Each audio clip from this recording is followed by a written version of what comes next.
car brands tend to overuse the phrase all new, but in the case of the 2017 Subaru Impreza, it's probably fair enough. The company says 95% of this car is all new, with only some nuts, bolts, casings and other hidden components carrying over.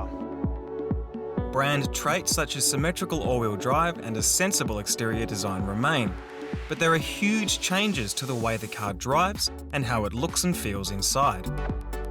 Suffice to say, we're expecting big things, and so is Subaru, which expects this car to double in sales. Should you look at one instead of, say, a Hyundai Elantra, Honda Civic or a Mazda 3? Well, let's find out.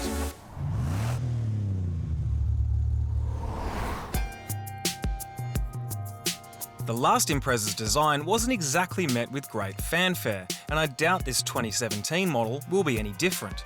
It's still got the conservative design, especially in sedan form, but for me, the new look is more resolved and handsome than before. Those 17-inch alloy wheels and more aggressive headlights do it no harm whatsoever.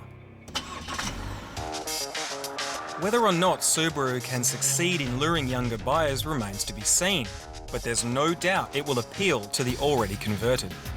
Here, we're testing what might be the sweet spot of the range, the 2-litre IL, which is priced from $24,490 plus on-road costs as a sedan and $200 more as a hatchback. You're certainly not shortchanged on equipment for the money. You get a really nice clear 8-inch touchscreen with Apple CarPlay and Android Auto integration, Bluetooth and 4 USB points and a reversing camera. You also have digital climate control and a really nice clear trip computer in front of your eyes. There are also some really nice touches inside the cabin. Good quality cloth trim, some nice leather and soft touch inserts and a really nice steering wheel that's a pleasure to hold. There's the signature Subaru build quality, but now there's a hint of style as well.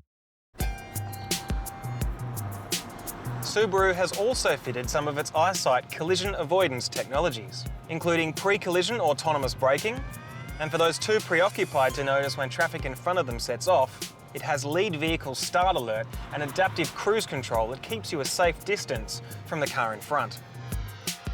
In the back, passengers have good legroom. The wheelbase is as long as a 2009 Liberty, though headroom for anyone north of 180 centimetres is a little tight. There are ISOFIX points for 2 child seats, cup holders, and the lack of rear air vents doesn't worry me much, but for those ferrying around passengers on a regular basis, it might be something to keep in mind.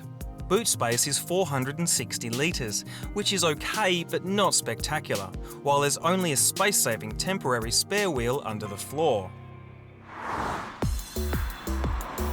But the biggest surprise for me is the way this new Impreza drives. It is the first to sit on Subaru's new global platform that will underpin all the company's upcoming models, and sports a stiffer chassis and a lower centre of gravity. It feels really nicely balanced through corners, keen to turn in and agile at changing direction. Suddenly, it's among the most dynamic cars in its class. This is helped also by the new electric-assisted steering system, which is sharp and offers plenty of feel. The signature all-wheel drive system gives reassuring traction on gravel roads or in the wet, and gives the car a real selling point against its mostly front-wheel drive rivals. There's no compromise around town either. The springs are soft, but the dampers are well tuned, meaning the car feels comfortable and controlled over dodgy roads.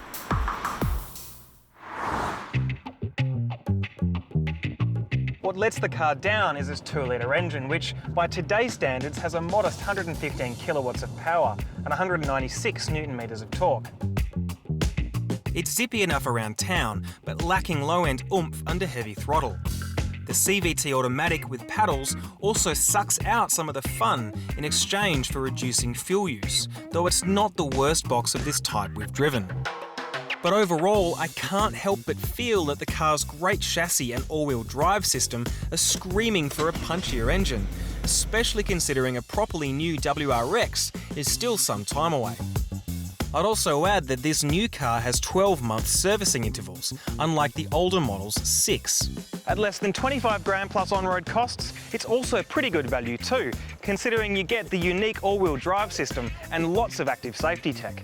All this means I'd have the Impreza on my shortlist if I was looking for a small sedan or hatch, because slightly dull powertrain aside, it ticks all of the boxes. And unlike the old one, it's a bit desirable too.